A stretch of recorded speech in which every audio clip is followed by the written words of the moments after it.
This is NPR.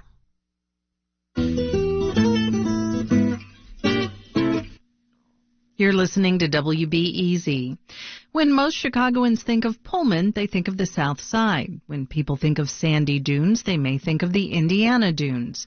These places in two states are not often linked, but they are part of one distinct area, the Calumet Region.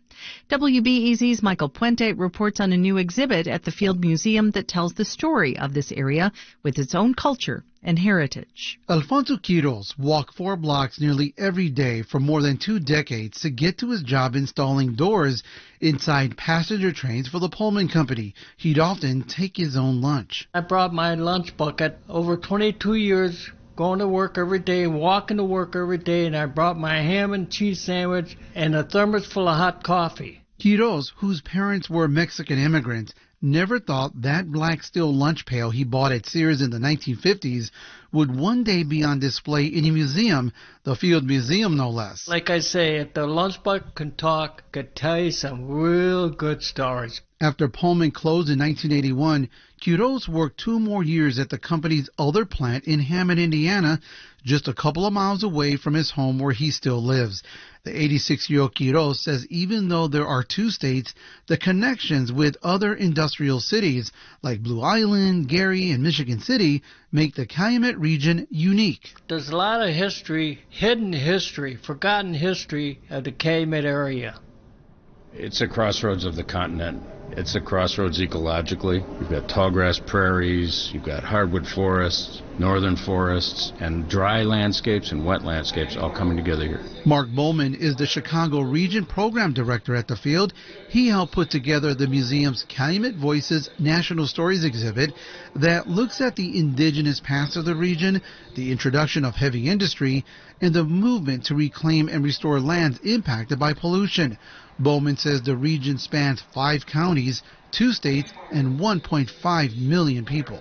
Southern end of Lake Michigan, from roughly Blue Island to roughly Michigan City. It's the dunes, it's the industries, it's all the neighborhoods in between, south to roughly the Kankakee River. The exhibit features artifacts such as tobacco pipes and strands of wild rice from the indigenous tribes that call this area home, including the Shawnee and Potawatomi. There are 18th century maps showing the area before wealthy industrialists like George Pullman, John D. Rockefeller, and Andrew Carnegie arrived and transformed it with rail cars, oil, and steel. A steelworker's green uniform and hard hat are on display, along with photographs showing industry living side by side with nature as rich as any place on earth. The major center of American steelmaking to this day, refineries, automobile manufacturing, all the related industries, and it's where people came together from around the world. Beyond retelling of history, Bowman says this exhibit is part of an effort to one day have the federal government classify the region as the Calumet National Heritage Area.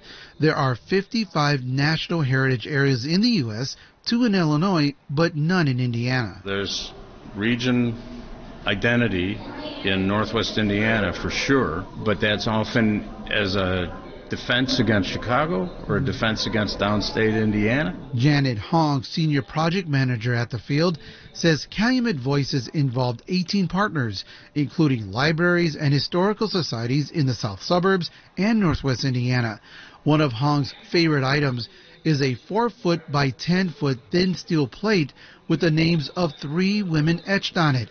It's from the Inland Steel Company in East Chicago, Indiana, during World War II when women were called to work as men went off to war. I love this object. It makes these women realer than real. I mean, Gert and Stella and Thelma, they wrote on this. June 4th, 1943.